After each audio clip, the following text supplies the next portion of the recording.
കൂടുമ്പോൾ ഇമ്പമുള്ളതാകണം കുടുംബം. ദൈവസ്നേഹത്താൽ കുടുംബങ്ങളെ പടുത്തുയർത്തുവാൻ പലപ്പോഴും നമുക്ക് കഴിയാതെ വരുന്നു. ഒന്നിച്ചു പ്രാർത്ഥിക്കുന്ന കുടുംബങ്ങൾ ഒന്നിച്ചു നിലനിൽക്കും.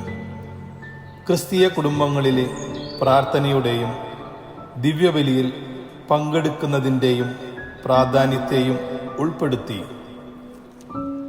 ലണ്ടൻ ഒണ്ടാരിയോയിലെ നേഴ്സസ് മിനിസ്ട്രി അവതരിപ്പിക്കുന്നു വെഞ്ചരിപ്പ്.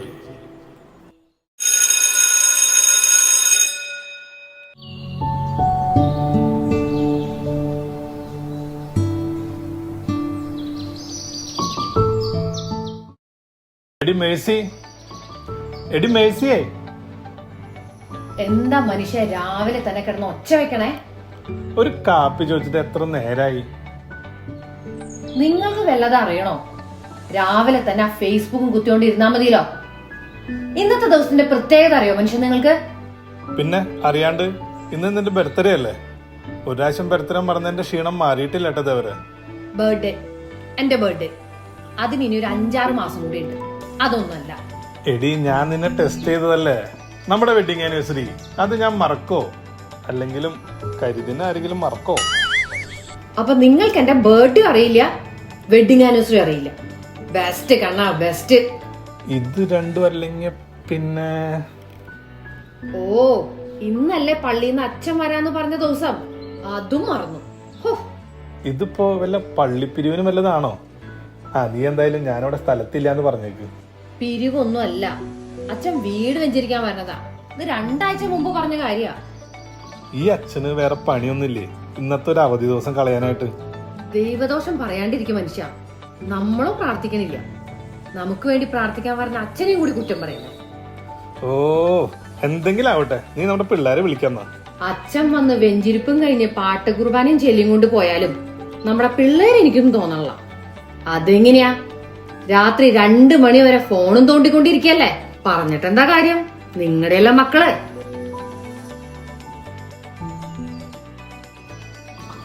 ആ, ഇന്ന് സാറ് നേരത്തെ ആണല്ലോ. സാധാരണ 12 മണിയല്ല കണക്ക്. ഇന്നിപ്പോ സമയം 10 ആയിട്ടുള്ളൂ. തലയും ചൊറിഞ്ഞും കൊണ്ട് നിക്കാണ്ട് പോയാ ബാക്കി 2 കൂടി വിളിക്ക്. എന്നിട്ട് ആ റൂമൊക്കെ ഒന്ന് ക്ലീൻ ആക്ക്. ഇന്നേ പള്ളിന്ന് അച്ഛൻ വരുന്നുണ്ട് വെഞ്ചിരിപ്പിന്. എന്ത്? അച്ഛൻ വെന്തിരിക്കണ? എടാ, അച്ഛൻ വെന്തിരിക്കണമെന്നല്ല, അച്ഛൻ നമ്മുടെ വീട് വെഞ്ചിരിക്കാൻ വന്നെന്ന്. നീ പോയിട്ട് അമ്മ പറയുന്നത് കേട്ടെ. Okay, fine. എടി, അച്ഛൻ വരുന്നതിന് മുമ്പ് നീ ബൈബിളൊക്കെ എവിടെ നോക്കി വെച്ചെന്ന്? ഓ, ബൈബിള് അതിപ്പോ എവിടെയാണാവോ? ബൈബിളൊക്കെ ഉപയോഗിച്ച കാലം മറന്നു. ഒന്ന് തപ്പണ്ടി വരും. ദേ പിള്ളേരെ, അച്ഛൻ പറഞ്ഞേക്കാട്ടിലും മുമ്പ് ആ ബൈബിളും കൊന്തൊക്കെ കണ്ടുപിടിച്ചു വെച്ചോ, അല്ലെങ്കിൽ മൊത്തം നാണക്കേടാവും.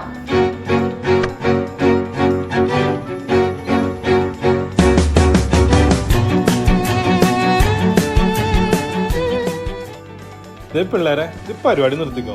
ഈ സാധനം തപ്പിട്ട് കിട്ടുന്ന എനിക്ക് തോന്നല്ല. നീ പോയിട്ടേ അപ്പുറത്തുള്ള തോമസിന്റെ ബൈബിൾ മേടിച്ചിട്ടോ. അയ്യോ, അത് ശരിയാവില്ല. കഴിഞ്ഞ പാരീഷ് നൈറ്റിന് ആ സാരി ഉടുത്തതിന്റെ ഒരു കമന്റ് പറഞ്ഞിട്ട് ആ പെണ്ണുമ്പിള്ള ഭയങ്കര മോഹം വീർപ്പാ. അതുകൊണ്ടേ അവിടെ പോയി വാങ്ങൽ നടക്കില്ല. എല്ലാരും കൂടി ആഞ്ഞങ്ങട് തപ്പിക്കോ. ചെല്ലു ചെല്ലു.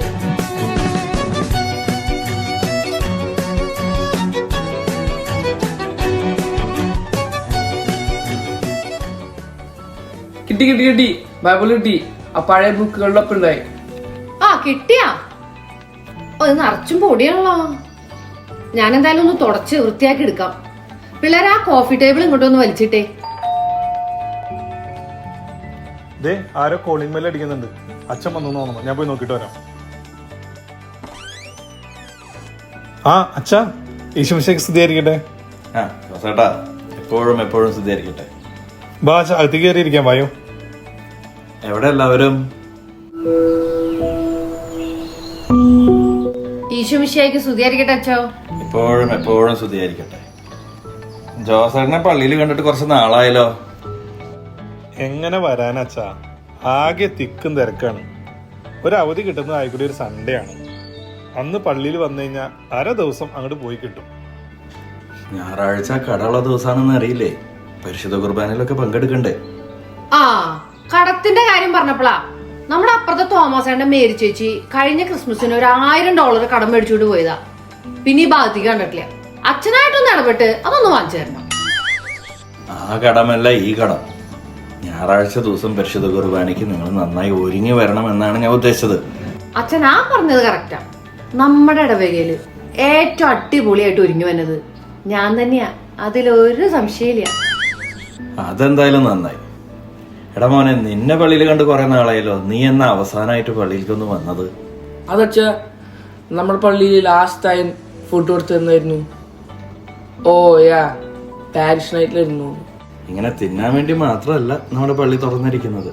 അതൊക്കെ പോട്ടെ, നിന്റെ കാര്യം എങ്ങനെയാ മോളെ? നീ പള്ളിയിലൊക്കെ വരാറുണ്ടോ? It's not because I'm not interested, it's because school കഴിഞ്ഞ dance class ഉണ്ട്, volleyball ഉണ്ട്, and a lot of projects to finish. അതുകൊണ്ട് സമയം കിട്ടൂല. അപ്പൊ ചുരുക്കി പറഞ്ഞാൽ ഇതിൽ നിന്നൊക്കെ ഒഴിവാക്കാൻ പറ്റിയത് പള്ളിയും കുർബാനൊക്കെയാണ് അല്ലേ? How about you, Anna? ഞാൻ വരാറുണ്ട്. You just don't see me, Father. Whenever I come, I post it on my Snapchat story. #chilling with Jesus bro എന്നല്ലേ നീ അപ്ഡേറ്റ് ചെയ്തത് നിന്റെ സ്നാപ്ചാറ്റിലെ? അത് ഞാൻ കണ്ടിരുന്നു. പക്ഷേ that was in the year 2022. After that I didn't see any updates from you. അടുത്ത ആഴ്ച മുതൽ പള്ളിയുടെ മുമ്പിൽ തന്നെ കണ്ടോളണം കേട്ടോ. മക്കളെ, നിങ്ങൾക്കറിയോ നമ്മുടെ ജീവിതത്തിൽ ഈ പള്ളിക്കും കുർബാനയ്ക്കും ഒക്കെ വലിയ പ്രാധാന്യമുണ്ട്. അവിടെ പറഞ്ഞു കൊടുക്കാച്ചാ. ഞാൻ പറയുമ്പോ ഇവർക്ക് ആർക്കും ഒരു അനുസരണയില്ല. അതിന് ഞാൻ നിങ്ങളെ പള്ളിയിൽ കണ്ടിട്ട് കുറെ നാളായില്ല. അച്ഛന് ഈ നഴ്സുമാരുടെ ബുദ്ധിമുട്ടൊക്കെ നന്നായിട്ട് അറിയാവുന്നതല്ലേ. ഈ നൈറ്റ് ഡ്യൂട്ടിയും വീക്കെൻഡ് ഷിഫ്റ്റും പിന്നെ വീട്ടിലെ പണിയൊക്കെ പാടി എങ്ങനെ ശരിയാവാനാ? സമയം കിട്ടണില്ല അച്ഛാ. എന്നാലും പരമാവധി സമയം കിട്ടുമ്പോഴൊക്കെ ഞാൻ വരാറുണ്ട്. അതിന് നന്നായി ഒന്ന് ഒരുങ്ങി വരാന്ന് വിചാരിച്ചു കഴിഞ്ഞാ ഈ മനുഷ്യന് വല്ല സാരി വാങ്ങിച്ചു തരണ്ടേ? അച്ഛനൊന്ന് ഉപദേശിക്കട്ടാ. അതിന് പള്ളിയിൽ ഫാഷൻ പരേഡ് ഒന്നും ഇല്ല. ഈ ഒരുങ്ങി വരാനെന്ന് ഞാൻ പറഞ്ഞത് നന്നായി പ്രാർത്ഥിച്ച് ഒരുങ്ങി വരുന്ന കാര്യമാണ് ഈ പറഞ്ഞത്. അതൊക്കെ പോട്ടെ, ഇവിടെ കുടുംബ പ്രാർത്ഥന ഒക്കെ ഉണ്ടോ? അതിനൊക്കെ എവിടെയാ സമയം വെച്ചോ? അത് നന്നായി. ജോസേട്ടൻ എന്നാ അവസാനമായിട്ടൊന്ന് കുമ്പസരിച്ചത്? അതിന് ഡെയിലി ജോലിക്ക് പോക്കും പിള്ളേരെ പഠിപ്പും വീട്ടിലെ പണിയും ഇതെല്ലാം കഴിഞ്ഞിട്ട് സത്യം പറഞ്ഞ പാപം ചെയ്യാൻ സമയം കിട്ടല്ല അച്ഛാ. അത് ജോസേട്ടൻ എനിക്കിട്ടൊന്ന് ആക്കിയതാണല്ലോ. അങ്ങനെയാണെങ്കിൽ ഇവിടെ എല്ലാവർക്കും ഭക്ഷണം കഴിക്കാൻ സമയം കിട്ടാറുണ്ടോ? അച്ഛ, കുളിച്ചില്ലെങ്കിലും ഭക്ഷണം കഴിച്ചില്ലെങ്കിലും ഇവിടെ സ്റ്റഡീസിനാണ് ഇമ്പോർട്ടൻസ്.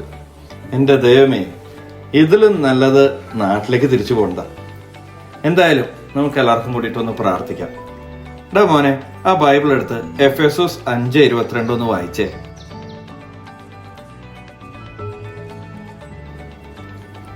അതച്ച ഈ എഫെസസ് ജീസസിന്റെ ആരായിട്ട് വരും? ഇത് തപ്പിയിട്ട് കിട്ടുള്ളാലോ. ബെസ്റ്റ്. എടാ, ഇതിനൊക്കെ ഞാൻ പറയണത് ഇടയ്ക്കൊക്കെ പള്ളിയിലും കുർബാനക്കൊക്കെ വരണം എന്നുള്ളത്.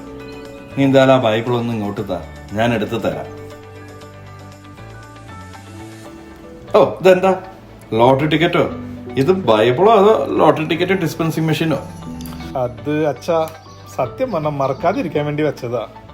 പിന്നെ ദൈവഭാഗ്യം ഉണ്ടെങ്കിൽ ആ ലോട്ടറി കാർഡ് അടിച്ചോട്ടെ എന്ന് വിചാരിച്ചു. അതേതായാലും നന്നായി. ഇതേ 2021 ടിക്കറ്റാ. അപ്പൊ ഇവിടെ ബൈബിൾ വായന ഒന്നും ഇല്ലാന്നുള്ള കാര്യം എനിക്ക് മനസ്സിലായി. എന്തായാലും ആവട്ടെ, നമുക്ക് എല്ലാവർക്കും കൂടിയിട്ടൊന്ന് പ്രാർത്ഥിച്ചാലോ? പ്രിയപ്പെട്ടവരെ, നമുക്കെല്ലാവർക്കും അറിയാലോ നാം ഇപ്പൊ നിൽക്കുന്നത് ഉയർപ്പ് കാലത്തിലാണെന്നുള്ളത്. അച്ഛ, ഇപ്പൊ സമ്മർ ടൈം അല്ലേ, അപ്പൊ വേർപ്പ് കാലല്ല. നീ ഒന്നും മിണ്ടാണ്ട് നിന്നേടാ.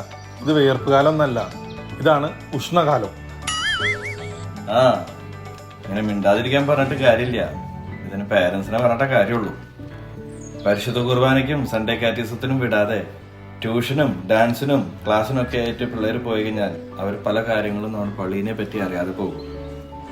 നമ്മുടെ പാപങ്ങൾക്ക് വേണ്ടി മരിച്ച് ഉത്തിതനായ യേശുവിനെ പോലെ നമ്മുടെ പാപാവസ്ഥയിൽ നിന്ന് യേശുവിലേക്ക് തിരിയുന്നതിനുള്ള ഒരു കാലമാണ് ഉയർപ്പുകാലം. ഇപ്പൊ മനസ്സിലായോ? നമ്മുടെ ജീവിതത്തിലെ ദൈവത്തിനായിരിക്കണം ഒന്നാം സ്ഥാനം. അച്ഛോ, ഇത് വല്ലതും നടക്കണ കാര്യമാണോ? അതും ഈ എക്കണോമിയില്. ജോസേട്ടാ, നമ്മൾ ഈ ലോകത്ത് സമ്പാദിക്കുന്ന പേരും പെരുമയും പണവും ഇതല്ല മരിച്ചു കഴിഞ്ഞാൽ നമുക്ക് നമ്മുടെ കൂടെ കൊണ്ടുപോകാൻ പറ്റുമോ? ഇല്ല. അപ്പൊ അത് കാരണം കൊണ്ട് നമ്മുടെ ജീവിതത്തിൽ ദൈവത്തിന് തന്നെയാണ് ഒന്നാം സ്ഥാനം കൊടുക്കേണ്ടത്. അതിനായിട്ട് നമ്മൾ പരിശുദ്ധ കുർബാനയ്ക്കും കുടുംബ പ്രാർത്ഥനയ്ക്കും അതിന് വേണ്ട പ്രാധാന്യം നമ്മൾ കൊടുക്കണം. മക്കളെ നല്ല വഴി പറഞ്ഞു കൊടുക്കേണ്ടത് മാതാപിതാക്കന്മാരുടെ കടമയാണ്. അതിൽ നമ്മൾ വീണു പോയാൽ അത് നമ്മൾ ചെയ്യുന്ന ഏറ്റവും വലിയ തെറ്റാണ്. അപ്പോൾ ഇന്നു മുതൽ നിങ്ങൾ പരിശുദ്ധ കുർബാനയ്ക്കും കുടുംബ പ്രാർത്ഥനയ്ക്കും വേണ്ട പ്രാധാന്യം നൽകണം. ശരി അച്ഛോ, ഇന്നു മുതൽ ഞങ്ങൾ ശ്രമിക്കാം. ഇന്ന് ഈ ഭവനത്തിന് രക്ഷ കൈവന്നിരിക്കുന്നു. ദൈവത്തിന് സ്തുതി.